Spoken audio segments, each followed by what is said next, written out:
Saludos amigos. En primer lugar quiero agradecerles encarecidamente todos sus comentarios a diarios y palabras de ánimo en mi canal. Esto me lleva a conseguir poco a poco los objetivos de transmitirles las noticias que acontecen en Israel y el Oriente Medio desde una perspectiva diferente y sobre todo lo que los grandes medios de comunicación no les cuentan. Por consiguiente, una vez más les doy las gracias, aprecio mucho sus likes y suscríbanse a mi canal si es la primera vez que llegan. Y a continuación paso a informarles de las noticias de hoy. Un nuevo o un avance parece cercano en las negociaciones del alto el fuego, mientras Israel espera la respuesta de Hamás. Irán sospecha del sabotaje israelí tras misteriosas explosiones e incendios en el país. Y por último, las acciones israelíes en Sueida son tanto morales como estratégicas. Un avance parece cercano en las negociaciones de un alto el fuego mientras Israel espera la respuesta de Irán. Las negociaciones sobre un posible acuerdo de intercambio de rehenes recibieron un impulso significativo el miércoles con la llegada prevista del enviado estadounidense Steve Witkoff a la región. Se espera que Witkoff se reúna en Europa con el ministro israelí Ron Dermer y un representante catarí para ultimar los detalles claves de un nuevo acuerdo. El principal punto de discordia sigue siendo la distancia que Israel mantendría en las líneas de retirada, cuya distancia se reducirá a varios cientos de metros. Según informes, Israel está dispuesto a retirarse aproximadamente entre 1.000 y 1.200 metros desde la ruta Filadelfia, mientras que Hamás exige 800 metros. No le veo la lógica. También se espera que Hamás presione para la liberación de más presos de larga duración, con una diferencia estimada de entre 100 y 150 detenidos. Los funcionarios israelíes consideran que el asunto tiene solución y consideran la llegada de Witkoff una señal clave de progreso. Si las negociaciones avanzan, se espera que Witkoff viaje a Doha para trabajar en la formalización del acuerdo. El primer ministro Benjamin Netanyahu realizó una evaluación de la situación el martes por la noche con su equipo negociador en Doha. Medios de comunicación árabes informaron que la respuesta de Hamás podría llegar en cuestión de horas. Incluso si es favorable, se espera que el acuerdo inicial sea parcial con una duración de 60 días. Según la propuesta, la mitad de los rehenes vivos y la mitad de los cautivos fallecidos serían liberados. 10 rehenes vivos, 8 el primer día, 2 el día 50 y 18 cautivos fallecidos en 3 fases adicionales.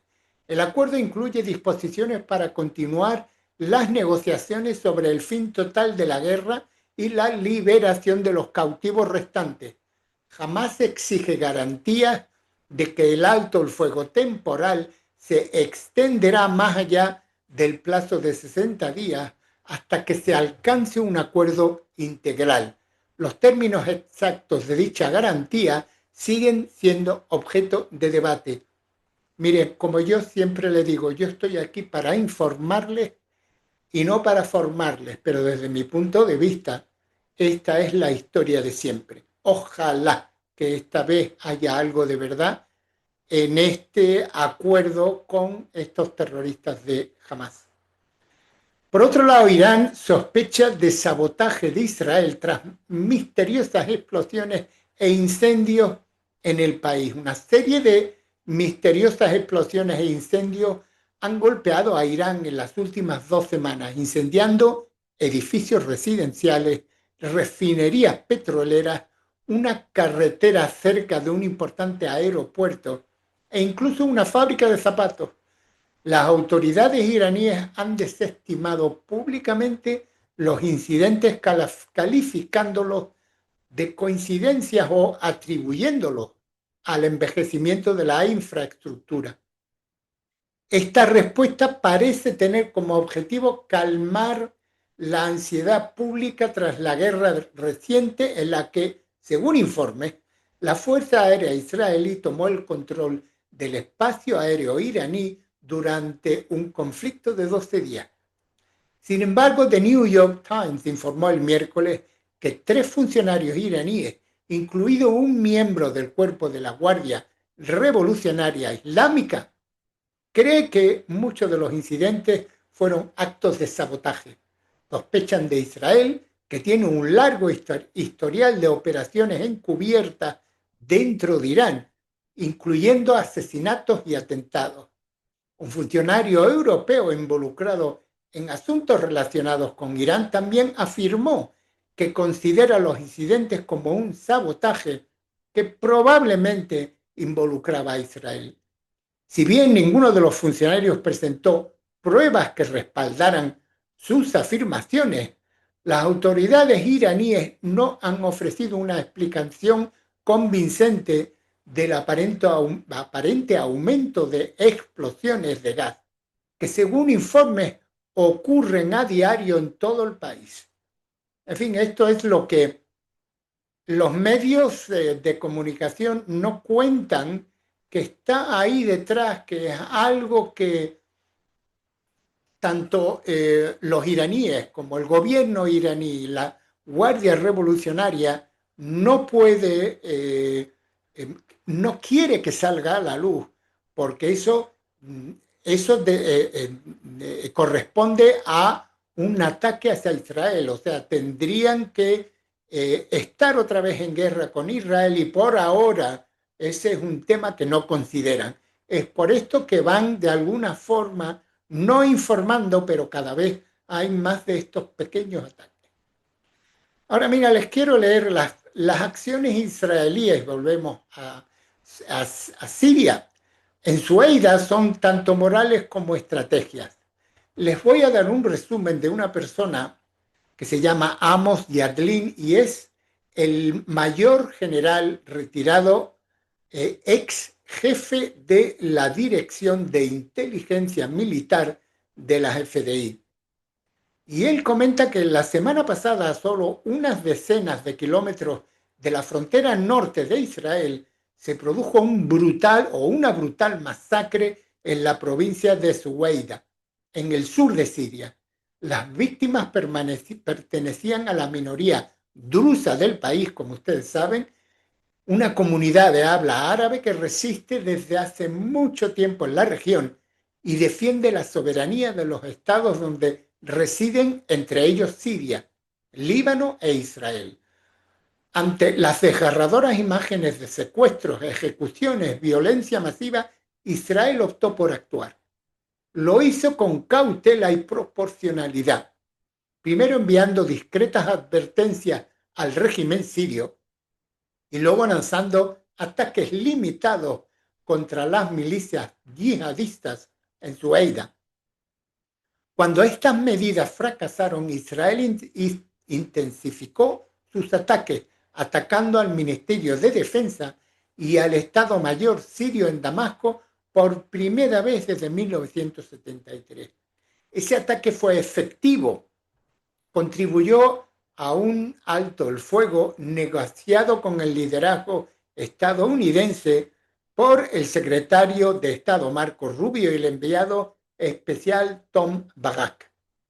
Israel no actuó para ganar territorio ni interferir en la soberanía de Siria. Actuó para proteger a la población civil, en concreto a la comunidad minoritaria con la que comparte un profundo vínculo histórico. Durante 77 años los drusos en Israel han apoyado a la mayoría judía. Sirven en el ejército, como ustedes bien saben, ocupan cargos públicos y forman parte integral del tejido de la sociedad israelí. Esta alianza de sangre reafirma durante y después de los atentados del 7 de octubre conlleva una clara responsabilidad moral. La intervención de Israel tampoco benefició sus intereses nacionales. Sueida se encuentra en una región cada vez más disputada por grupos yihadistas, aliados iraníes y milicias tribales. El asalto del 11 de julio por parte de tribus beduinas sunitas contra aldeas drusas, presuntamente con la ayuda del régimen y fuerzas yihadistas, no fue un hecho aislado. Reflejó una lucha más profunda por el control del sur de Siria, incluyendo rutas estratégicas de contrabando e influencia sobre las poblaciones minoritarias. Aunque no está claro si el presidente sirio al-Shara ordenó los ataques, la incapacidad o la falta de voluntad de su régimen para detenerlos plantea serias dudas. En público, al-Shara se distanció de la violencia, consciente de su creciente legitimidad internacional. En privado, las evaluaciones de inteligencia deben determinar si se trató de una pérdida de control o de algo mucho más deliberado. Dentro de la comunidad drusa, las divisiones son profundas. Algunos líderes, como el jeque Imad al-Jerir, rechazan el régimen que insiste en conservar su autonomía y sus armas. Otros, como el jeque Yusuf Yarbu, favorecen la cooperación con Damasco y se oponen a la intervención israelí. Estas dinámicas internas complican cualquier acuerdo y aumentan el riesgo de que se rompa el alto el fuego. Los intereses de Siria o los intereses de Israel en Siria y las acciones de Israel en Sueida estuvieron guiadas no solo por la conciencia, sino por una evaluación clara de las necesidades estratégicas. Y esas necesidades estratégicas fueron prevenir amenazas directas a su frontera noreste, incluido el terrorismo, el lanzamiento de cohetes y el contrabando de armas. Bloquear el renovado atrincheramiento de Irán, incluida la reciente actividad de las fuerzas Quds cerca de los altos del Golán. Asimismo, defender a los rusos, una minoría amenazada existencialmente como parte del tejido moral, social y político de Israel. También preservar los canales de diálogo con Damasco para explorar acuerdos de seguridad a largo plazo y contener la influencia militar turca en el sur de Siria y aclarar las líneas rojas, salvaguardar la legitimidad internacional de Israel, especialmente con sus socios de Washington, Abu Dhabi y Riad. La escalada moderada de Israel, precedida de advertencias indirectas y una acción militar inicialmente limitada, demuestran que no buscan la confrontación, más bien busca la estabilidad, la protección de las minorías y la disuasión a largo plazo. De hecho, el ataque israelí contra Damasco no fue meramente simbólico, fue un mensaje. La violencia contra la comunidad drusa y la masacre de civiles, especialmente cuando son perpetrados o toleradas por un gobierno, tendrán consecuencias. Pero incluso ahora Israel busca evitar una mayor escalada. Sus condiciones para contribuir el diálogo con el régimen sirio son claras. Primero, garantizar los derechos y la protección de las poblaciones minoritarias. Segundo, impedir el despliegue de fuerzas militares del régimen o yihadistas al sur de Damasco. Tercero, hacer cumplir el alto el fuego entre las comunidades drusa y suní. Cuarto, que los responsables de la masacre rindan cuentas. La acción militar, por justificada que sea, debe ir acompañada de diplomacia. Israel debe liderar un esfuerzo regional junto con Estados Unidos, Arabia Saudita, Emiratos Árabes Unidos y Turquía para estabilizar Siria, marginar a los actores extremistas y prevenir nuevas atrocidades. No se trata de proyección de poder, Se trata de responsabilidad regional. En Siria, como en otros lugares, la fuerza debe de estar al servicio de la estrategia, una que equilibre valores, intereses y alianzas. Israel no busca guerra, busca la estabilidad, la seguridad y la defensa de sus principios morales. En fin, esto es un artículo, un artículo muy bien expuesto por parte de este general de la Reserva, y me era importante, como siempre les digo, traérselo y que ustedes se den cuenta cómo Israel actúa con sus vecinos y qué es lo que persigue Israel.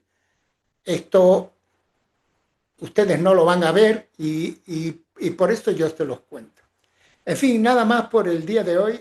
Mi nombre es Marcos Bachilón, les hablo desde Israel. Un cordial saludo para todos ustedes.